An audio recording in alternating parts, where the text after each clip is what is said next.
2024 সালে রথযাত্রা অনুষ্ঠিত হয়েছে এবার দুদিন ধরে, রবিবার ও সোমবার, যথেষ্ট সমারোহে এবং তিথি মেনে, বিশেষ করে পুরী এবং মাহেশে এবং বেশ কিছু উল্লেখযোগ্য জায়গায়। রথযাত্রা শুক্লপক্ষের দ্বিতীয়া তিথি 7ই জুলাই ভোররাত্রি 4:26 থেকে 8ই জুলাই 4:59 পর্যন্ত। উদয়া তিথি অনুসারে 7ই জুলাই রথযাত্রা পালিত হয়েছে। উল্টো রথ পড়ছে 16ই জুলাই। এদিকে রথযাত্রা ঘিরে পুরীর মন্দিরে যে পরপর কতগুলি অনুষ্ঠান রয়েছে সেগুলি কবে আগে জেনে নিই। দেবদেবীকে সোনার গয়না পরিয়ে সুনাবেশ পালিত হবে 16ই জুলাই। এক বিশেষ পানীয় দেবদেবীকে অর্পণ করার উৎসব অধরপানা পালিত হবে এবং রথযাত্রা সমাপন দিবস নীলাদ্রি ব্রিজে পালিত হবে। হিন্দুদের অন্যতম একটি উৎসব হল রথযাত্রা। প্রতি বছর রথযাত্রা শুভ আরম্ভ হয় আষাঢ় মাসের শুক্লপক্ষের দ্বিতীয়া তিথিতে। এর ঠিক 9 দিনে অনুষ্ঠিত হয় উল্টো রথ। আমরা সবাই জানি রথযাত্রার দিন পুরীর মন্দির থেকে গুন্ডিচা মন্দিরের দিকে যাত্রা করেন জগন্নাথ দেব। এই দিনটিকে বলা হয় সোজা রথ। তার ঠিক 8 দিনের মাথায় অর্থাৎ 9 দিনের দিন আবার গুন্ডিচা মন্দির থেকে তিনি নিজের ধাম পুরীতে ফিরে আসেন। আর এই ফিরে আসার দিনটিকে উল্টো রথ বলা হয়, যা বাঙালিদের অন্যতম একটি উৎসব।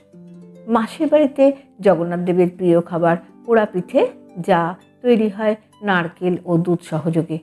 জগন্নাথ দেব অত্যন্ত খাদ্যরসিক, তাই তার আহারের জন্য 56 ভোগের প্রস্তুতি হয়ে থাকে প্রত্যেক দিনই। উল্টো রথের দিন মন্দিরে ফিরেও প্রভু 3 দিন যাবৎ বাইরেই থাকেন। এই 3 দিন ধরে চলে স্বর্ণবেশ, অধরপানা ও নীলাদ্রি ভেজের উৎসব।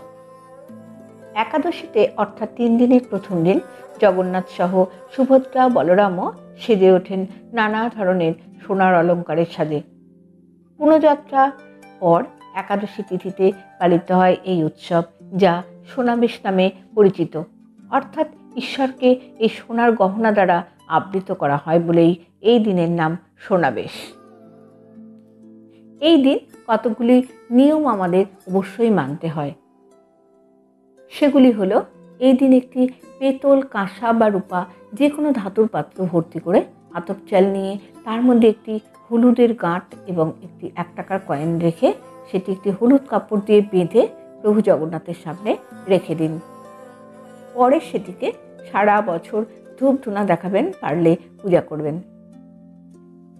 এই উল্টো রথের দিন জগন্নাথ স্তোত্র পাঠ করুন। যদিও এই জগন্নাথ স্তোত্রম এই 9 দিন ধরেই পাঠ করা খুবই শুভ বলে মনে করা হয়। এই দিন নারায়ণের চরণে 11টি তুলসী পাতা শ্বেত চন্দনে ডুবিয়ে অর্পণ করুন এবং নিজের মনের কষ্ট জানান, নিশ্চয় সফল হবেন। এই দিন জগন্নাথ, বলরাম ও সুভদ্রাকে গোলাপ বা পদ্মফুল অর্পণ করুন। উল্টো রথের দিন গোমাতাকে রুটি বা ভাত যাই হোক খাওয়ান এবং তাকে প্রণাম করুন। এদিন শিবের মাথায় দুধ ঢালুন। রথযাত্রা হিন্দু ধর্মের একটি অত্যন্ত জনপ্রিয় উৎসব। এই উৎসব ভগবান জগন্নাথের ভক্তদের জন্য একটি অন্যতম আধ্যাত্মিক অভিজ্ঞতা প্রদান করে।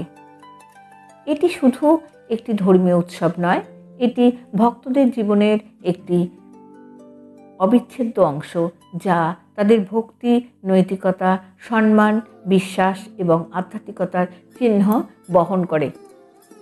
এই রথযাত্রা অথবা উল্টো রথযাত্রার দিন নজর ও অশুভ শক্তি এড়াতে আপনার বাড়িতে যদি অশুভ দৃষ্টি ঘিরে থাকে, কোনো ক্ষেত্রেই কোনো সফলতা পাচ্ছেন না, তাহলে একটি প্রদীপের মধ্যে লবঙ্গ জেলে মহাপ্রভু জগন্নাথকে আরতি করুন।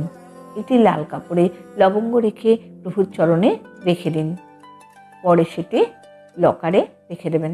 আর্থিক উন্নতি এতে শক্তিশালী হবে। ভিডিওটি শুনে যদি আপনাদের ভালো লাগে তাহলে একটি লাইক দিয়ে অবশ্যই চ্যানেলটিকে সাবস্ক্রাইব করবার অনুরোধ রইল।